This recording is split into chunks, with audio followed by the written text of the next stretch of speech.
Are square बाहर निकल गया। अब देखो यहां से हम लोग लिख सकते हैं फोर्स अपॉन मास, यही तो मेरा एक्सेलरेशन होगा वहां पे, मैं जी डैश से रिप्रेजेंट कर रहा हूँ एक्सेलरेशन को।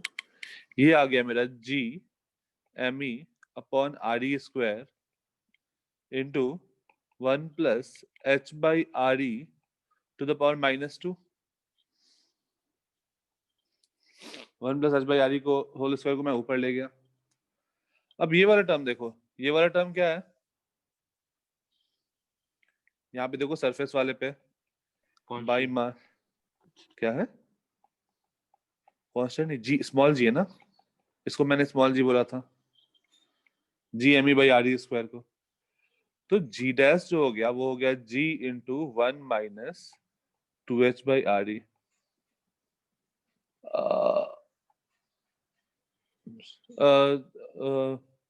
क्या नाम है, आयुष नहीं, यश, ये बस इसके पहले वाला स्लाइड जो है वो बाइनोमियल बताया था, अगर तुम मैथ्स वाले में हो तो कोई दिक्कत नहीं है।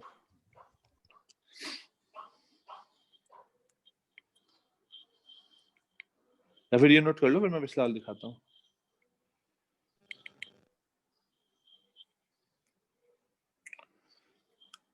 मेडिकल में जो है उनको यहाँ पे कोई दिक्कत नहीं हुआ, इस स्टेप से यहाँ कैसे पहुंचे, कोई दिक्कत नहीं,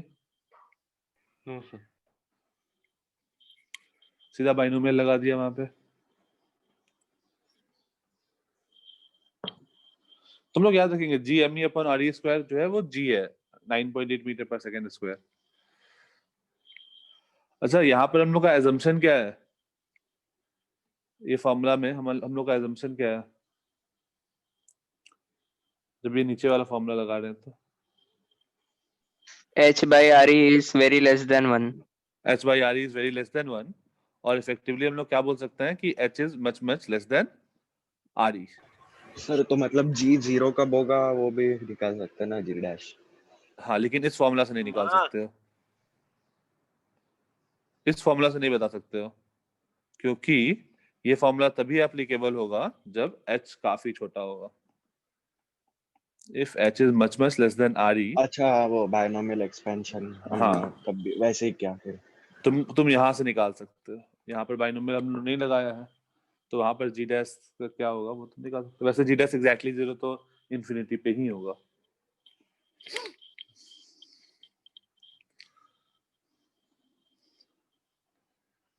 सर हाँ सर वो LHS के नीचे आपने क्या लिखा है, वो FS by M। अच्छा ये एलएचएस नहीं है, वो मैं पहले वाले केस बता रहा था जहाँ पर जो तुम्हारा वो था ना कि हम लोग अच्छा अर्थ पर जब है समझा। तो वहां पर क्या है, ये चीज basically acceleration due to gravity हुआ ना। ऊपर वाले फॉर्मूला हाँ सर देखो, समझा, वहां से m को नीचे भेज दो बस। समझा सर, नीचे डिवाइड बाय मास किया। हाँ एक्सेलरेशन के लिए।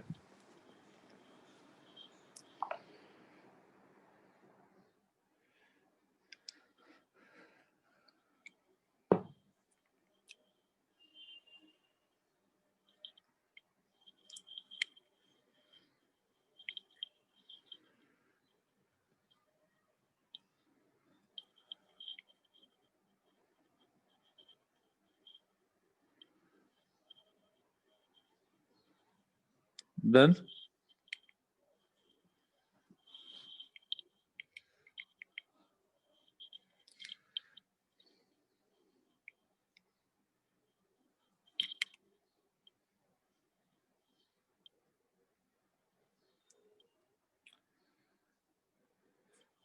नेक्स्ट लिखो, अब जो हम लोग पता चला कि एच हाइट ऊपर गए हैं तो हम लोग का एच हाइट अगर एच बहुत छोटा है compare to radius of earth, तो हम लोग का जो एक्सेलरेशन ड्यू टू ग्रेविटी होगा G into 1 minus 2h by R से निकाल सकते हैं। सिमिलरली अगर हम लोग अर्थ के अंदर जाते हैं तो नेक्स्ट लिखो variation of acceleration due to gravity, variation of acceleration due to gravity at a depth d, at a depth d। जैसे मान लो ये अर्थ है, इसका रेडियस है आर ई और मास है एम ई। हम लोग यहां से डी डिस्टेंस अंदर आ गए, स्मॉल डी, तो मुझे इस पॉइंट पे एक्सेलरेशन ड्यू टू ग्रेविटी का वैल्यू चाहिए। तो इस पॉइंट पे क्या होता है, एजम्पशन यहाँ पर क्या है कि हम लोग अर्थ को यूनिफॉर्म सॉलिड स्फीयर मान रहे हैं। यूनिफॉर्म सॉलिड स्फीयर मतलब मास जो है वो यूनिफॉर्मली डिस्ट्रीब्यूटेड है। तो यहाँ पे क्या होता है, ये जो अंदर वाला मास होता है ना, बेसिकली ये इतना इस वाले पॉइंट पे फोर्स लगाता है।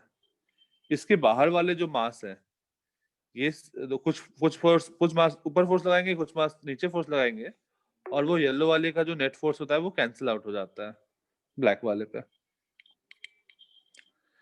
तो बस हम लोग को रेड वाले फोर्स लगाएगा, रेड वाले का मास कितना होगा निकाल सकते हैं क्या? रेड वाले टुकड़े का मास क्या होगा, रेड वाले जो बचा है उसका मास?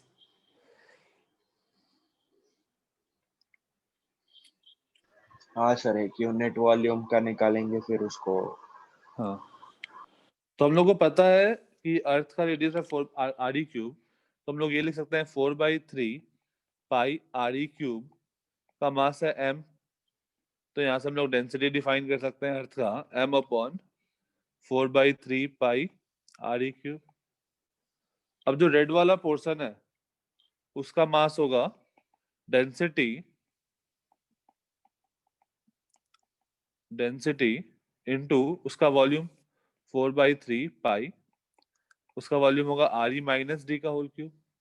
तो यहाँ से 4/3 कैंसिल, पाई कैंसिल, और ये बच जाएगा m re - d का होल क्यूब अपॉन re³।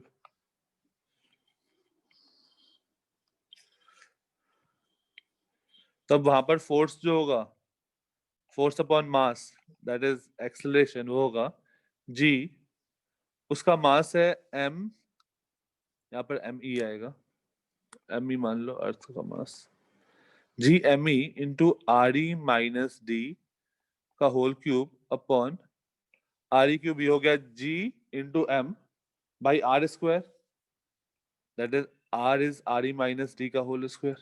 ये एक बार एक्सप्रेशन देखना, समझ में आ रहा है क्या? बेसिकली मैंने gm/r² लिखा है, तो ये पूरा टर्म m है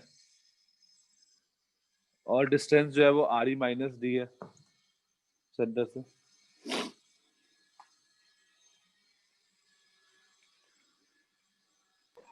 सर समझा नहीं। नहीं समझा? ओके, वो मास वाला टर्म समझा, ये वाला? हाँ अच्छा, अब इस पॉइंट पे देखो, ये जो येलो डॉट बना रहा हूँ मैं। सर मेरे को उधर से नहीं समझा, वो डेंसिटी लिखा है वहां से।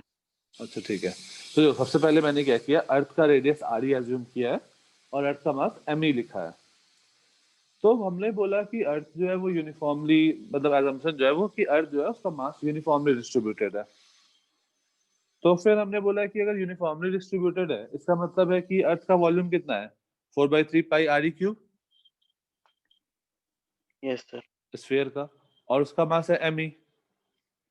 यहाँ से हम लोग बोल पर सकते हैं कि हाँ, पर वॉल्यूम इक्वल टू मास कैसे लिखा? इक्वल टू मास नहीं लिखा, वो एरो दिया हूँ, इतने वॉल्यूम का अच्छा सर, इतना समझा। मास है। इसका मतलब वॉल्यूम मुझे पता चल गया, मास पता चल गया, तो डेंसिटी इज हाँ मास हाँ, अपॉन वॉल्यूम। Yes sir. फिर उसके बाद मुझे डेंसिटी मिल गया, तो ये रेड वाले का मास मैंने निकाल लिया, डेंसिटी इनटू रेड वाले का volume that is 4/3 pi re - d का होल क्यूब। अभी ठीक है? हाँ ठीक है, अब मुझे मास मिल गया रेड वाले पोर्शन का।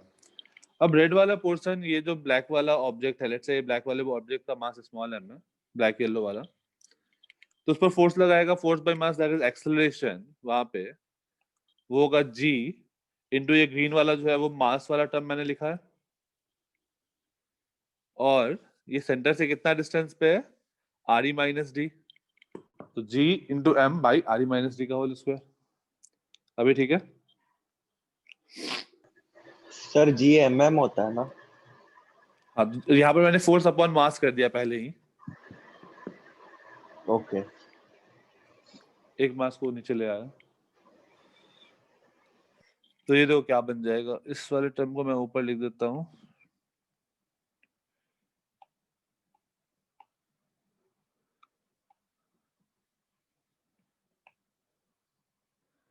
यहाँ पर आर माइनस डी का होल क्यूब था। तो ये वाला टर्म देखो क्या बन गया, एक R E minus D whole square ऊपर नीचे कैंसिल आउट हो गया, ये बन गया जी एम ई, एक आर ई माइनस डी बचेगा upon R E square into R ई, ऐसा लिख सकते हैं। एक आर ई माइनस डी का होल स्क्वायर ऊपर नीचे कैंसिल आउट हो गया। अब ये देखो ये वाला टर्म बन गया small G, sir R E square into R E cube. R E अच्छा क्यूब था ना, अच्छा हाँ हाँ। उसको स्मॉल जी के टर्म में कन्वर्ट करने के लिए, small G into one minus D by, अरे यहाँ पे चलता ही नहीं है, ये बन गया small G into one minus D by R E.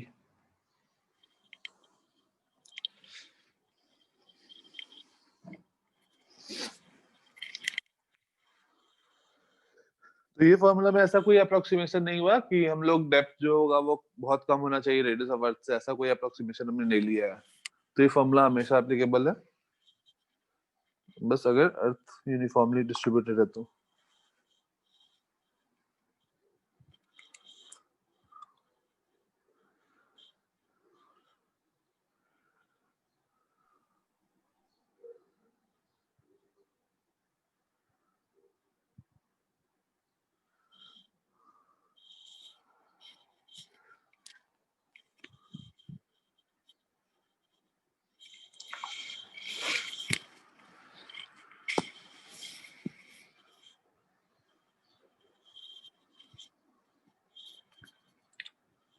Done, simple सा है। 1 मिनट yes, सर। ओके, तो यहाँ पर हम लोग अगर ग्राफ प्लॉट करें तो देखो ये मेरा लीनियर फंक्शन है G into one minus D by R ई।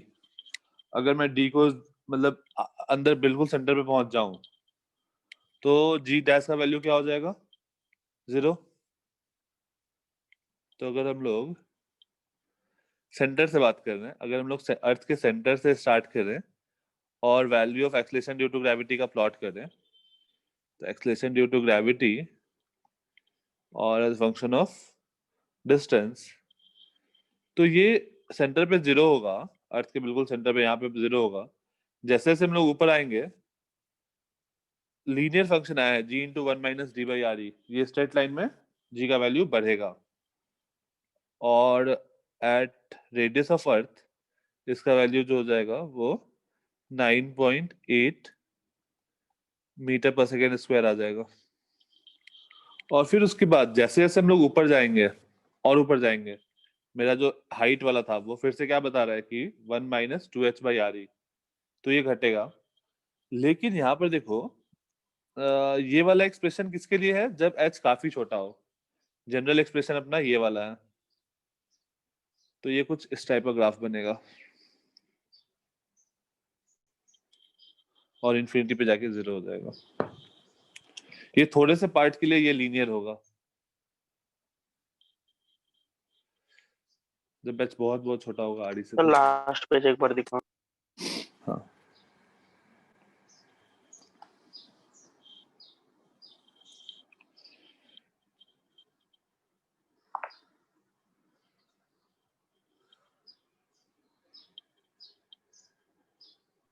हो गया sir, thank you sir. 1 minute sir. Okay okay.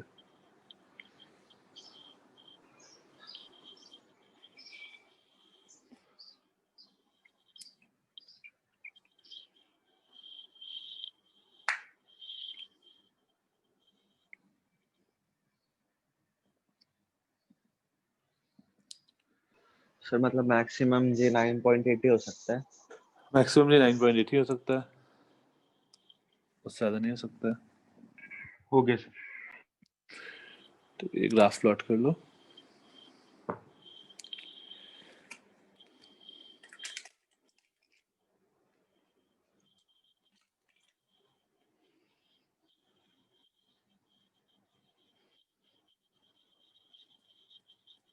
मतलब सर हम सरफेस से ऊपर जाए या नीचे जाए 9.8 से कम हो जाएगा। हाँ, हम लोग सरफेस से ऊपर जाए या नीचे जाए, हम लोग का एक्सेलरेशन ड्यू टू ग्रेविटी का वैल्यू कम होगा। सही है।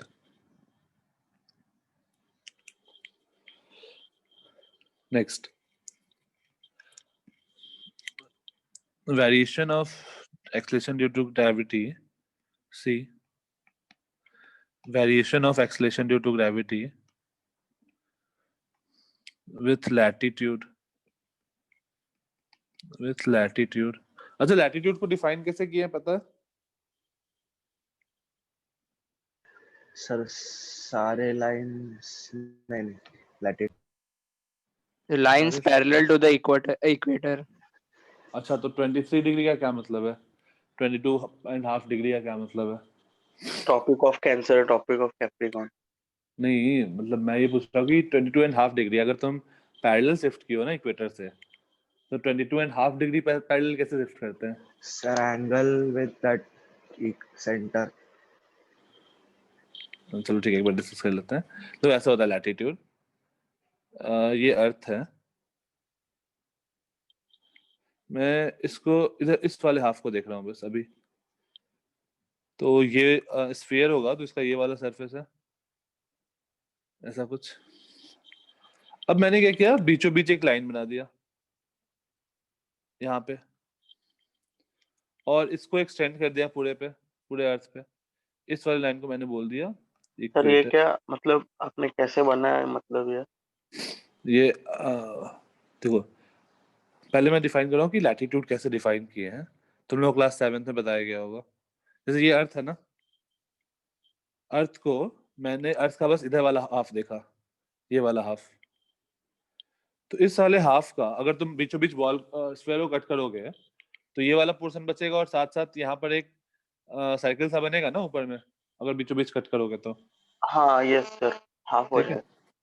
अब मैं इसको बीचों बीच एक लाइन ड्रॉ किया, और ये लाइन को पूरा कंटिन्यू कर दिया, और इसको मैंने बोल दिया इक्वेटर। अब इसका जो सेंटर है, यहाँ से मान लो अगर मैं थीटा एंगल पे ऐसे घुमा, फिर यहाँ से इक्वेटर के पैरेलल एक लाइन बना दिया, तो इसको हमने बोल दिया थीटा डिग्री लैटिट्यूड। सिमिलरली अगर यहाँ पर आया सच दैट ये एंगल है फाई, तो इसको हमने बोल दिया phi degree latitude, and so on. तो जब मैं 22 डिग्री और इसका बात कर रहा हूँ, तो वो वहां से 22 डिग्री है। सर और नीचे के साइड भी यही होता है। नीचे की साइड भी यही होता है।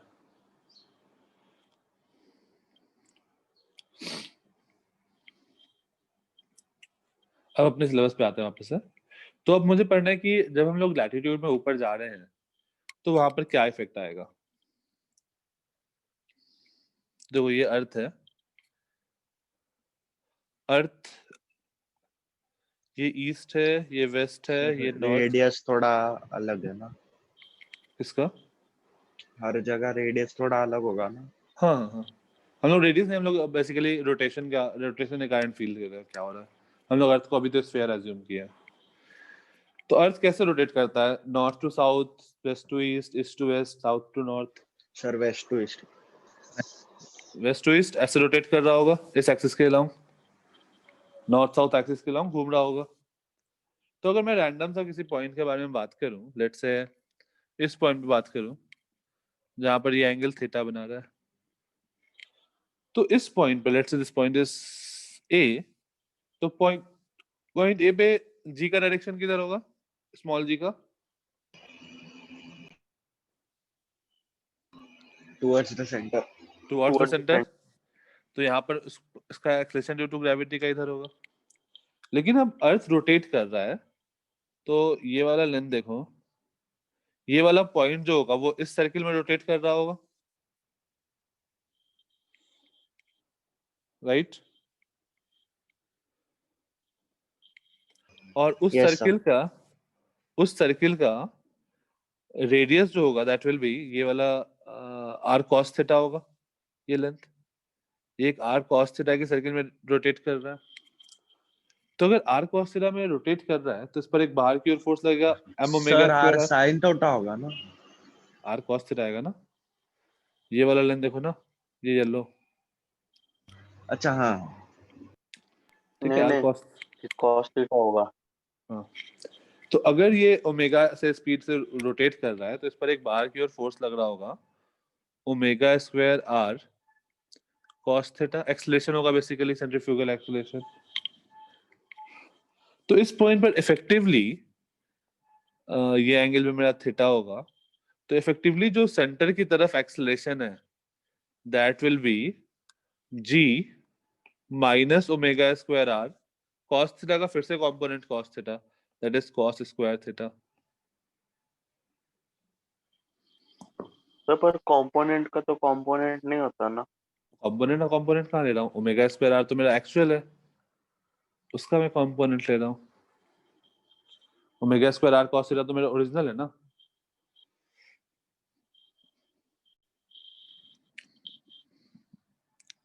अच्छा वो आर आर का है। ओके सर, हाँ, वो आर कॉस थीटा जो है आर मतलब डिस्टेंस के कारण आया है। ओके सर, समझा।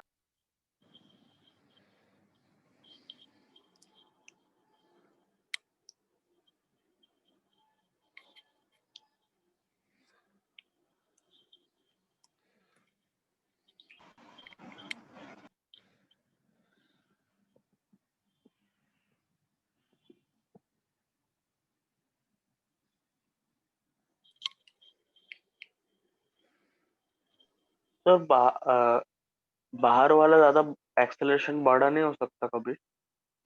बाहर मतलब वो देखो ना, इक्वेट तुम्हारा जब थीटा 0 होगा तो तुमको मिनिमम चाहिए, तो मिनिमम के लिए क्या करना पड़ेगा, कॉस स्क्वायर थीटा को 1 पुट करना पड़ेगा, यस सर। मतलब थीटा कितना होना चाहिए, 0। हाँ। तो थीटा 0 होगा तो मेरा जी डैश, ओके। ठीक है। तो दो केस डिस्कस करते हैं। पहला case 1, at equator G dash का वैल्यू होगा G minus omega square R cos square theta, और थीटा का वैल्यू क्या हो जाएगा, 0। तो cos square theta will be 1 और ये बन जाएगा G minus omega square R. And case 2, at poles G dash will be G minus omega square R cos square theta, cos theta को थीटा 90 होगा तो cos square theta will B 0, तो ये हो जाएगा जी।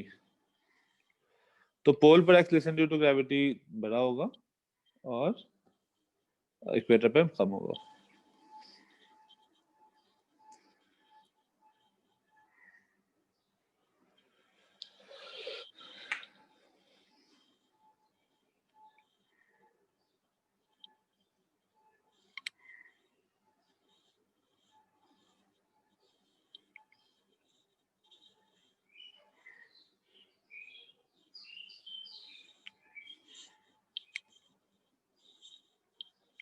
सर, पर रेडियस का भी वेरिएशन आ रहा है इसलिए हम हर जगह जी लेते हैं ना।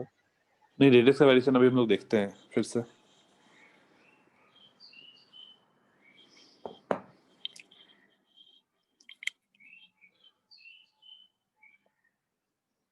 प्रथमेश प्रथमेश वो 1 + h/r वाला चीज हुआ या नहीं हुआ? हाँ सर, मतलब आपने वो बस उसको मतलब सर मतलब उसको अगर सॉल्व किया तो वही आता है, हाँ, आर नहीं नहीं, प्लस एच का होल स्क्वायर। मैंने ये बताया था ना, ये वाला तुम ये वाला थे, 1 + x⁴n इज 1 + nx, ये ठीक सर। है। तो देखो यहाँ पर क्या है, अब तुम्हारा पावर 1/2 रहे चाहे -1/2 रहे, सीधा 1 - 1/2x। तो यहाँ पर मैंने क्या किया था, 1 + h/r⁻² था, तो -2 को सीधा सामने लिख दो, तो 1 - 2h/r। नहीं सर, वो नहीं, वो 1 + h/r ही आपने कैसे निकाला, वो थोड़ा डाउट था, वो 1 कैसे + आपने h, कन्वर्ट किया। अच्छा ये वाला, हाँ सर, वो सेकंड स्टेप ही, वो ब्लू कलर का। ये नहीं बता रहा हूँ मैं प्रथमेश, हाँ सर, वो पता भी चल गया। ठीक है। ओके, ये वाला स्लाइड या इससे पहले वाला, आर्यन?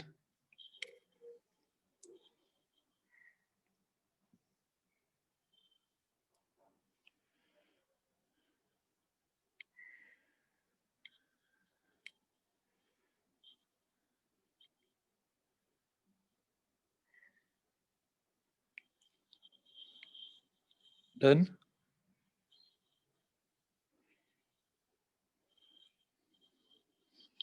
मतलब यहाँ देखो, यहाँ क्या इस रिलेशन से क्या आ रहा है कि इक्वेटर पे मेरा एक्सेलरेशन ड्यू टू ग्रेविटी कम होगा और पोल्स पे ज्यादा होगा।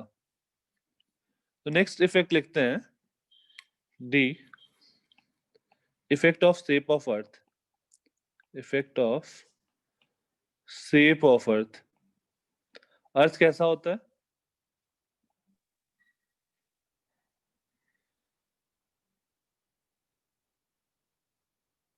कुछ इस तरह का, यस सेंटर में बल्ज आउट होता है। तो अगर मैं, ये इक्वेटर वाला है, तो इक्वेटर के पास जो ये आर का वैल्यू होगा ये भी ज्यादा हो जाएगा, और पोल्स के पास आर का वैल्यू कम हो जाएगा।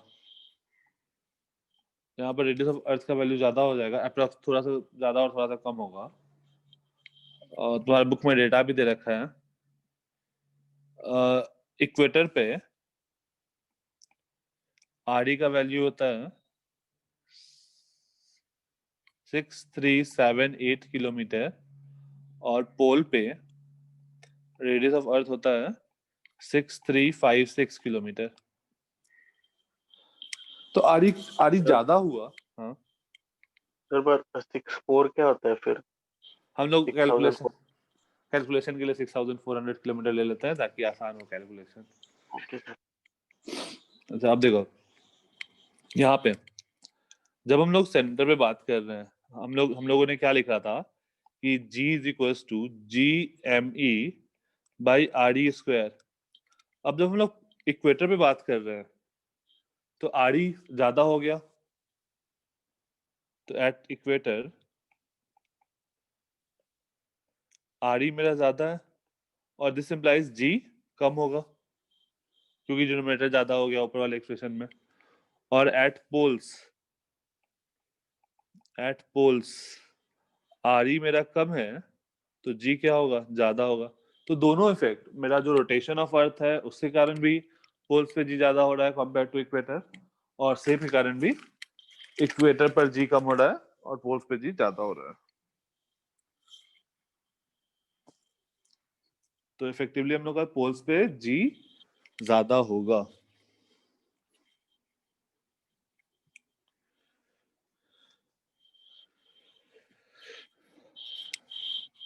तो हम लोग एट इक्वेटर G का वैल्यू होता है 9.7804 के आसपास, 9.7804, और यहाँ पर G का वैल्यू होता है 9.8322 मीटर पर second square.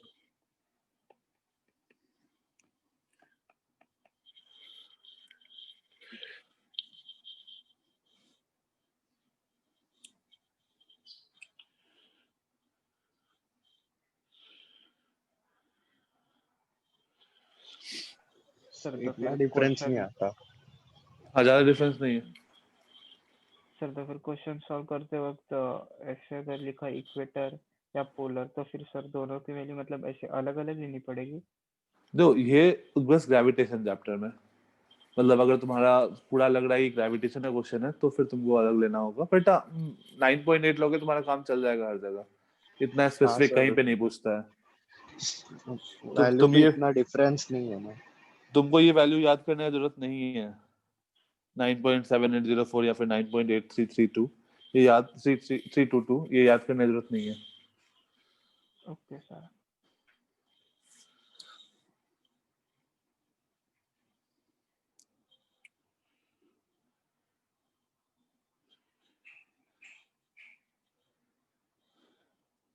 Done? Yes sir. Okay, next heading दो, gravitational potential energy. Gravitational potential energy, ये हम लोग वर्क एनर्जी पावर में भी पढ़े थे थोड़ा सा, लेकिन वहां पर क्या पढ़े थे कि H is much less than radius, जो लाइव H को छोड़ के, H is much less than radius, और उसके लिए हम लोग पढ़े थे mgh वाला फॉर्मूला। अब यहाँ पर देखो जैसे दो ऑब्जेक्ट है, एक ये ऑब्जेक्ट है m1, ये एक और ऑब्जेक्ट है हमारे पास काफी दूर है m2, इन्फिनिटी पे है, मतलब लेट्स से ये r2 डिस्टेंस पे है, r2 डिस्टेंस पे है। अब अगर मुझे m2 को m1 के पास लाना है तो क्या करना पड़ेगा मुझे? फोर्स लगाना पड़ेगा। किस डायरेक्शन में? धीरे धीरे लाना है तो किस डायरेक्शन में फोर्स? m1 मान लो M2 के ऊपर। m1 को मैं फिक्स मान रहा हूँ, अब मुझे m2 को वेरी स्लोली m1 की तरफ लाना है तो मुझे फोर्स कितना लगाना पड़ेगा?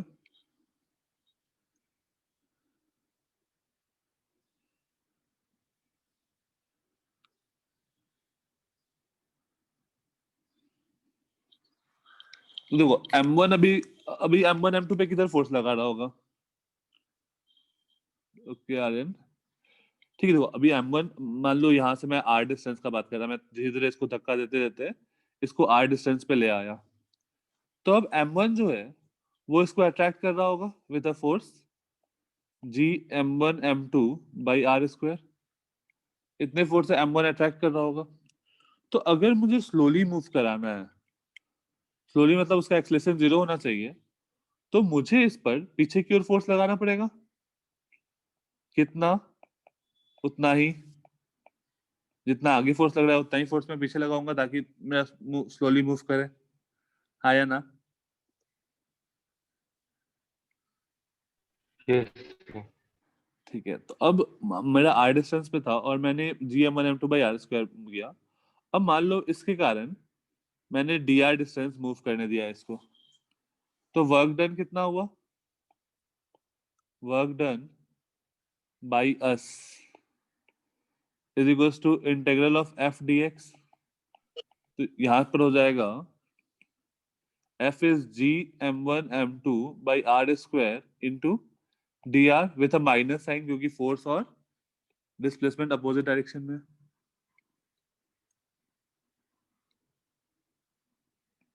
तो पर फोर्स पीछे की तरफ कैसे हुआ? क्योंकि ये जो है ये अट्रैक्टिव फोर्स लग रहा था due to m1। Yes sir. अब अगर अच्छा। मुझे इसको स्लोली मूव कराना है तो मुझे नेट फोर्स 0 देना पड़ेगा ना, हाँ यस सर। तो फोर्स अप्लाइड जो होगा वो आगे होना पड़ेगा, मतलब राइट साइड में। अभी ठीक है? यस सर, समझा। ओके, अब देखो, अब मैंने इसको धीरे धीरे लाते लाते लेट से मैंने यहाँ से r1 डिस्टेंस तक ले आया, ठीक है? या फिर ऐसा कर लो, ये इनिशियल है ये फाइनल है। पहले इनिशियली वो आर आई डिस्टेंस पे था, अब वो आर एफ डिस्टेंस पे हो गया। तो देखो मैंने टोटल वर्क कितना किया, मैंने वर्क डन किया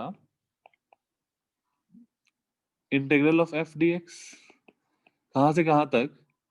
इनिशियल से फाइनल तक, दैट इज एक माइनस बाहर ले लो, G m1 m2 by R square into D are.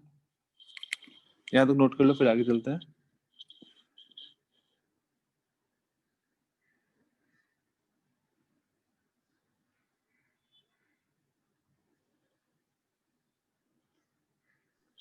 Sir ऊपर आपने एफ डॉट डी एक्स लिया और नीचे आपने integration of F dot D X ऐसा क्यों लिया? मतलब मैंने ऊपर में ऐसा लिख लो, small work done by S in displacement D R, in displacing D R, मैंने छोटा सा डिस्प्लेसमेंट किया डी आर का, उसमें कितना वर्क डन किया वो लिखा, और टोटल आर आर इनिशियल से आर फाइनल तक आने में मैंने कितना वर्क लिया वो मैंने नीचे लिखा। अगर मुझे टोटल वर्क निकालना होगा तो मुझे इंटीग्रेट करना पड़ेगा ना, अच्छा इसलिए सर। मैंने इंटीग्रेट किया। सर पर स्टार्टिंग में तो हम डायरेक्ट भी ऐसा मतलब ज्यादा डिस्प्लेसमेंट हुआ तो भी हम कॉस थीटा लेकर उसको नहीं नहीं वर्क नहीं, निकालते थे ना। वहां पर आर चेंज करना होगा ना, हर इंस्टेंट में मेरा आर चेंज करना होगा, आर का वैल्यू, तो हर इंस्टेंट में मेरा फोर्स चेंज कर रहा होगा।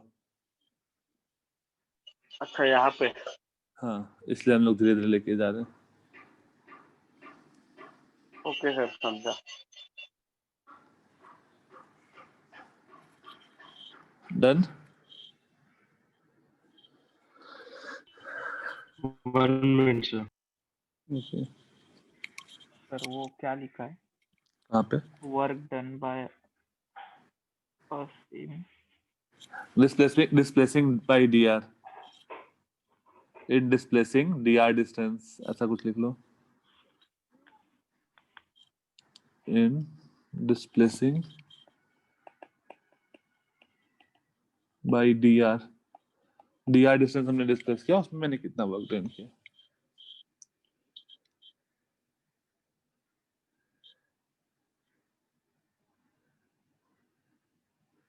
हो गया सर। ओके,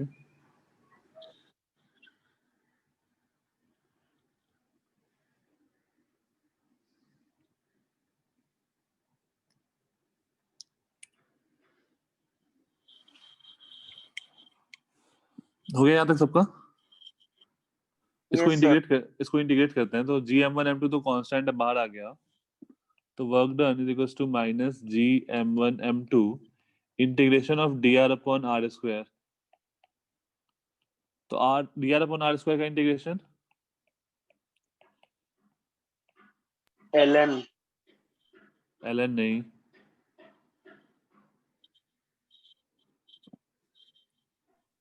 ओ सॉरी सर,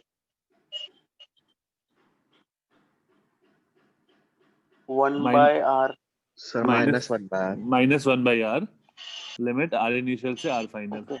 तो ये बन गया minus gm1m2 -1/r final plus 1/r initial.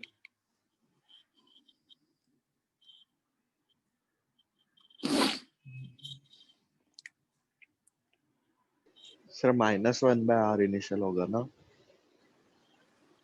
पहले तुम r फाइनल पुट करोगे ना? हाँ हाँ, तो पहले r फाइनल पुट किया तो -1/r फाइनल। हाँ, माइनस माइनस प्लस।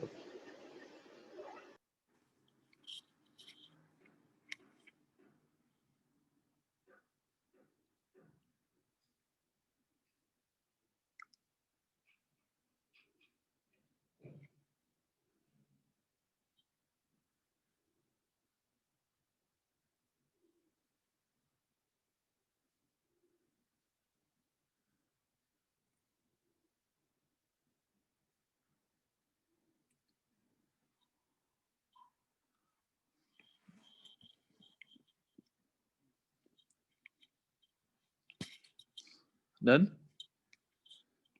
तो हम लोग का एक्सप्रेशन क्या बना, ये माइनस को अंदर ही ले जाओ, तो gm1m2 1/r final minus 1/r initial.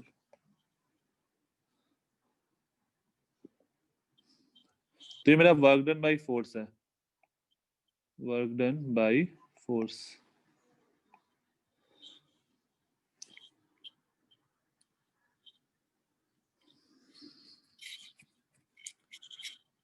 अच्छा, आर फाइनल बड़ा या आर इनिशियल, मतलब अभी जो हम लोग केस देखे थे उसमें आर फाइनल बड़ा था। Yes sir. तो यहाँ पर देखो हम लोग का आंसर निगेटिव आना चाहिए था, तो निगेटिव आ रहा है क्या? ये आर फाइनल बड़ा होगा तो ये क्वांटिटी छोटा होगा कंपेयर टू 1/r इनिशियल। तो मेरा आंसर निगेटिव आ रहा है, मतलब सही है अभी तक, साइन वाइज भी कोई दिक्कत नहीं। अच्छा अब देखो, अब इतना मैंने वर्क डन किया, तो ये जो वर्क डन हुआ होगा ये क्या किया होगा? काइनेटिक एनर्जी तो चेंज किया नहीं होगा, है ना? हम लोग स्लोली मूव करा रहे हैं। हाँ प्रथमेश, ओके। प्रथमेश ये देखो, मैंने जो सिचुएशन लिया था यहाँ पे, उसमें मैंने आर इनिशियल बड़ा है, आर फाइनल छोटा है। एक मिनट, आर इनिशियल बड़ा है, आर फाइनल छोटा है, तो आर इनिशियल मेरा बड़ा है। एक मिनट, एक क्वांटिटी पॉजिटिव आ जाएगा फिर। मेरा R initial is greater than R final है यहाँ पे, तो अगर मैं आर इनिशियल को बढ़ा लिया तो ये वाला क्वांटिटी छोटा होगा और ये वाला क्वांटिटी बड़ा होगा। कुछ तो गड़बड़ हो गया बीच में।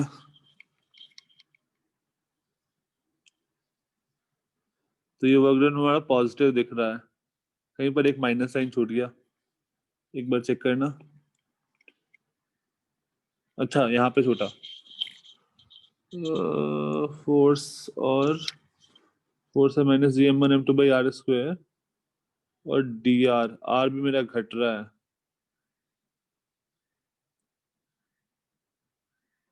तो एक तो माइनस नहीं लिया,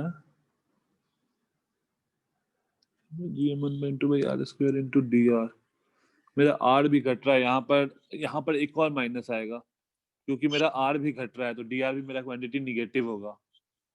तो ये मेरा निगेटिव के कारण यहाँ पर पूरा ये पॉजिटिव पॉजिटिव पॉजिटिव बन जाएगा, और ये एक्सप्रेशन जो है एक थोड़ा चेंज कर लेना प्लस माइनस में, ये एक्सप्रेशन जो तुम्हारा बन जाएगा वो बन जाएगा -1/r final plus 1/r initial. वहां पर dr निगेटिव होगा क्योंकि r घट रहा है, तो dr जो होगा वो निगेटिव बनेगा।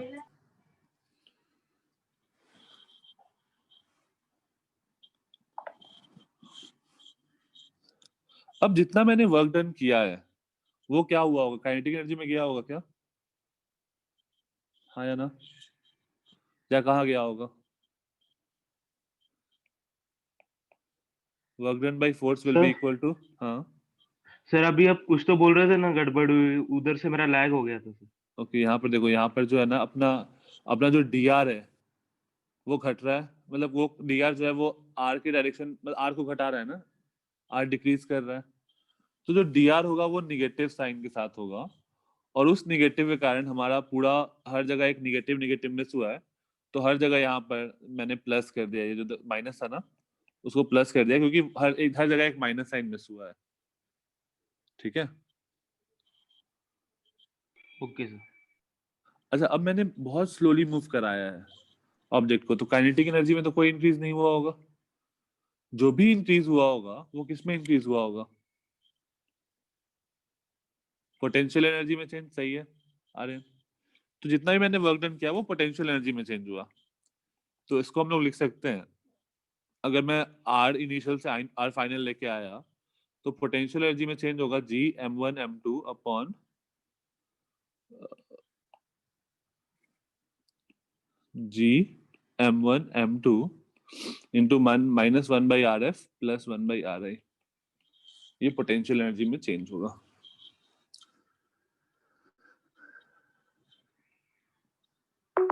सर आपने एकदम बॉटम में क्या लिखा है?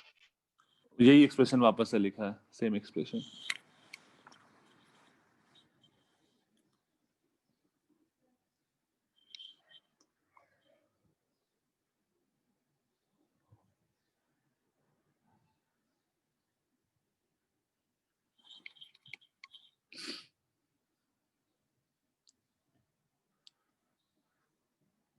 अच्छा, पोटेंशियल एनर्जी स्केलर क्वांटिटी होगा वेक्टर? स्केलर। स्केलर। ठीक है,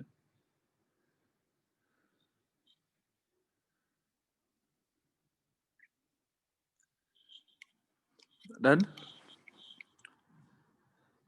तो हमारे पास एक्सप्रेशन क्या बना, change in potential energy is GM1M2 into -1/RF plus 1/RI। अब हम लोग क्या कंसिडर करते हैं कि at infinity potential energy is 0, मतलब लेट्स से कि अगर हम लोग जो स्टार्टिंग किए थे RI, स्टार्टिंग पोजीशन था मेरा RI, अगर मैं RI को 0 पुट करूं, अगर मैं RI को इंफिनिटी पुट करूं, सॉरी सॉरी, तो पोटेंशियल एनर्जी क्या होगा, 0 होगा।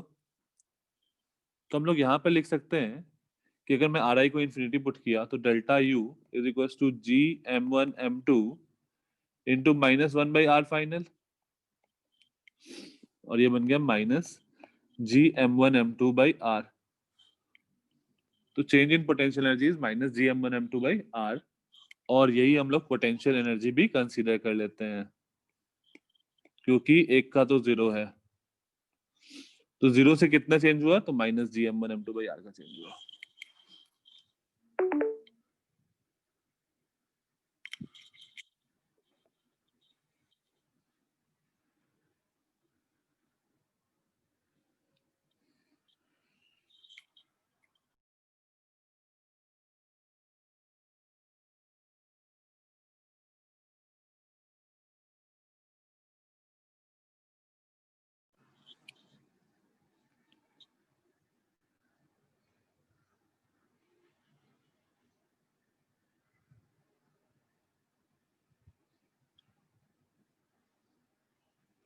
Done.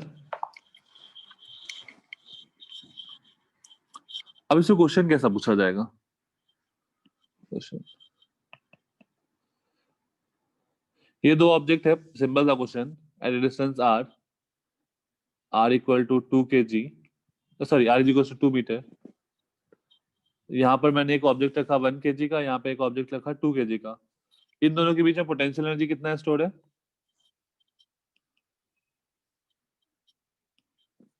Potential energy stored in the system is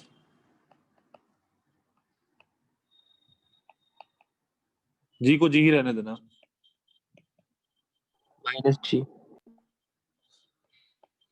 तो पोटेंशियल एनर्जी होगा minus G m1 m2 by r, that is minus जी।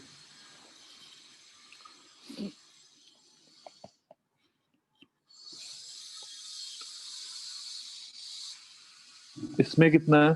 अगर मैं इन चारों को मास m मानूं तो फिर कितना एनर्जी स्टोर्ड है?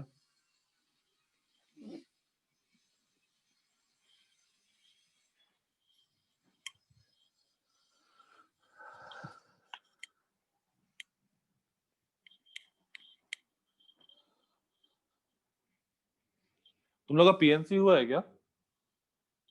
परम्यूटेशन एंड कॉम्बिनेशन चालू है सर। चालू है। ओके ठीक है, तो एक होमवर्क रहेगा जेईई स्टूडेंट्स के लिए। मेडिकल वाले को खुद से सोच के करना होगा सारे केसेस।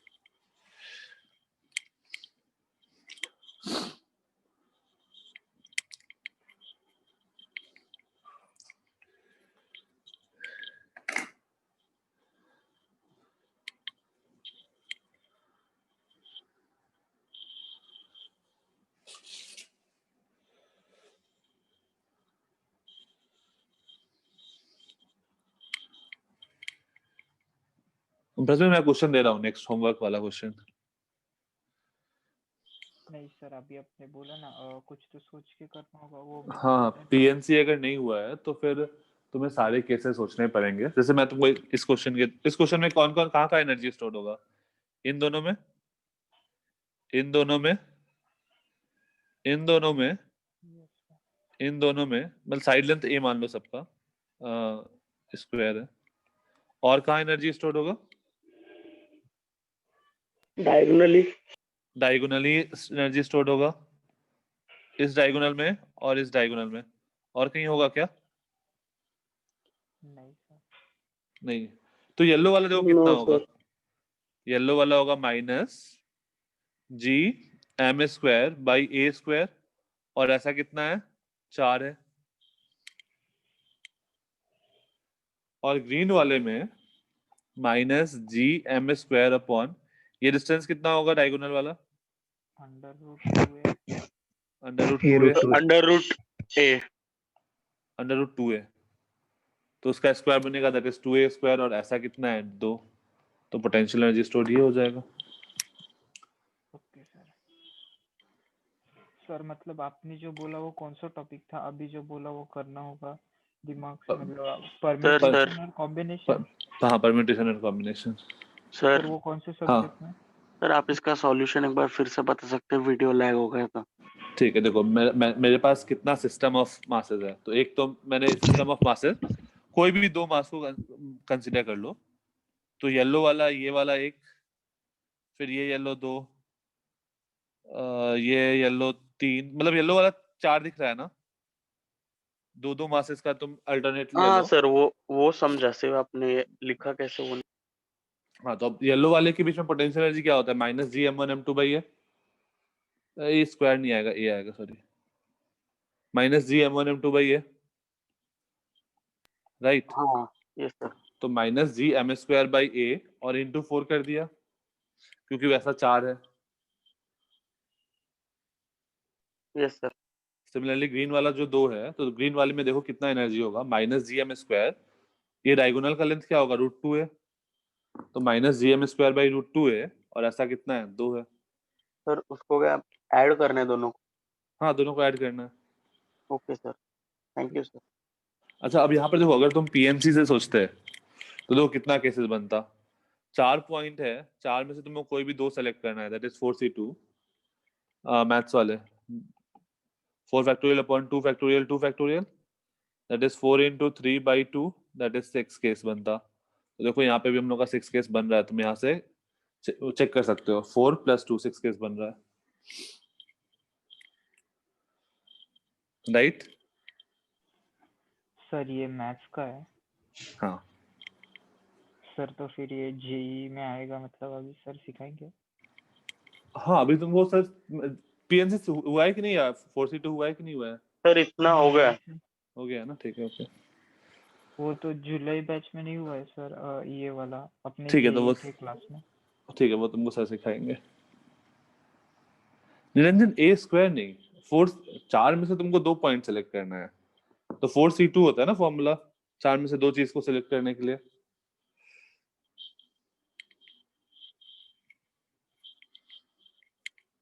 या फिर तुम नॉर्मल केसेस बना लो ना, वो भी तुम कर सकते हो, आराम से हो जाएगा।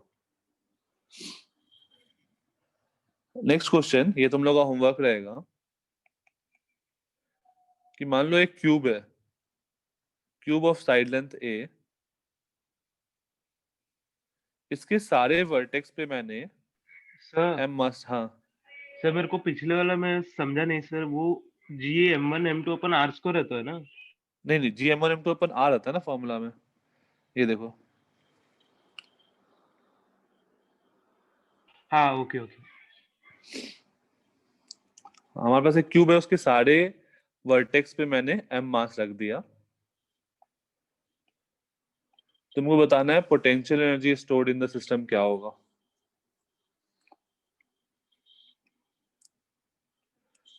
Potential energy stored in the system,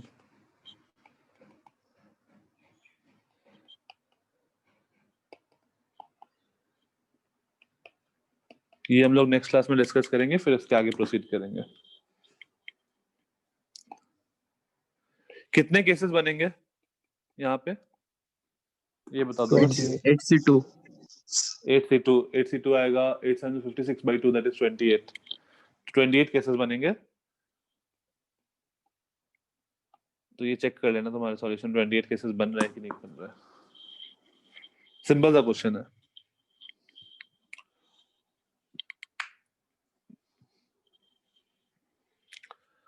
okay, आज की क्लास में किसी को कोई डाउट?